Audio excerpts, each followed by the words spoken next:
Okay, so I'm just about getting ready to sear here. So I have my cast iron pan, and I actually also have a stainless steel pan. I'm going to be using a cast iron for this demonstration, but we can sear on both pans. The cast iron holds heat very well and longer, whereas this is just a quick temperature flip and it heats up quite quickly. But for this demonstration, I'm going to be using cast iron. So first things first, with my chicken, I'm going to be patting my chicken dry, okay? It needs to be patted completely dry to get a good sear, okay? And I'm going to be adding some butter to the cast iron pan, okay?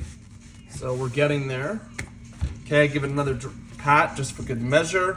My tools that I have here, obviously, my kitchen, or my meat thermometer, and then my tongs, okay? So this is pretty well dry.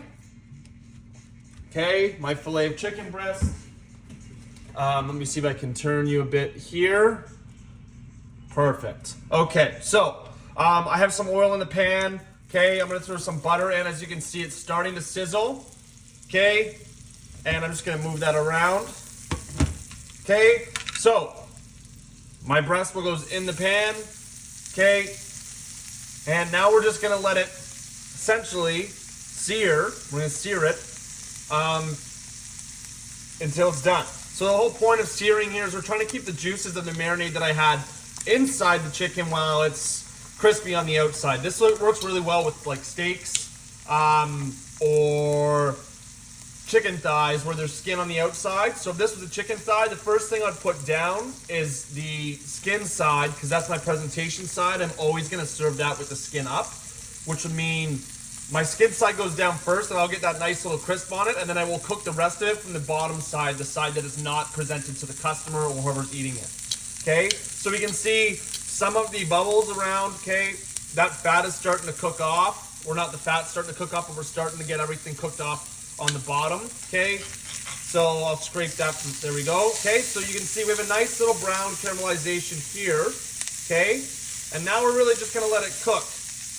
Okay, so we'll let that go for a little bit.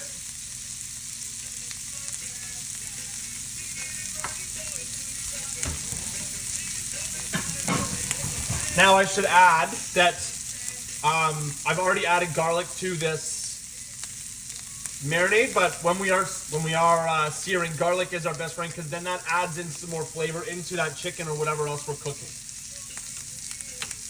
Okay, so meat thermometer's out. We're gonna check, and again, we're looking for 165 degrees Fahrenheit. Okay, so we're at about 113 right now. Since this is a chicken breast, again, I can flip sides. Okay, and I can move it around a bit. Okay, get some more of that butter.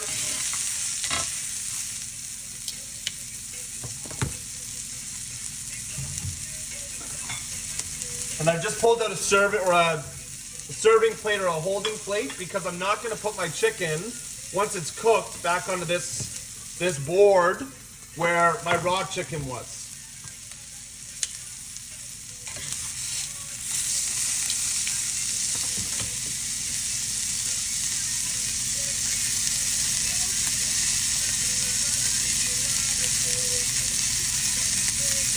Okay, so we're at about 130. Okay, and as you can see, some of the juice actually came out of the chicken there once I tested it with the meat thermometer.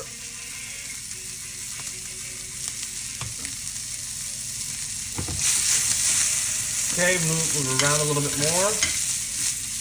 Now, mind you, this is a chicken breast. It is a little bit more tricky with a steak.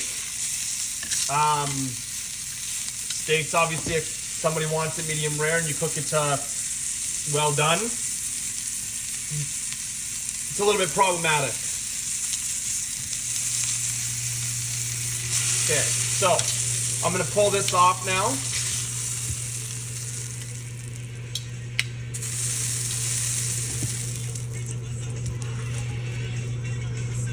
I'm going to actually turn just to keep off that heat.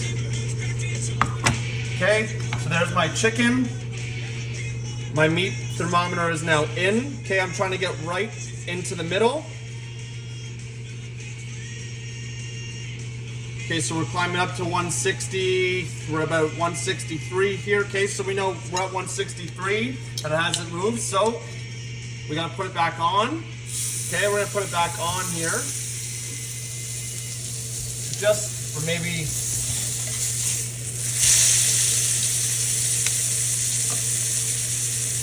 another minute or so.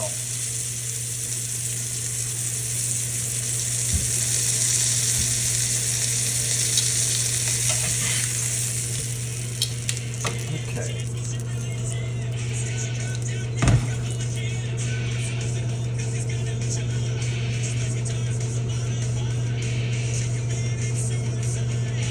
And there we go. Okay, 165.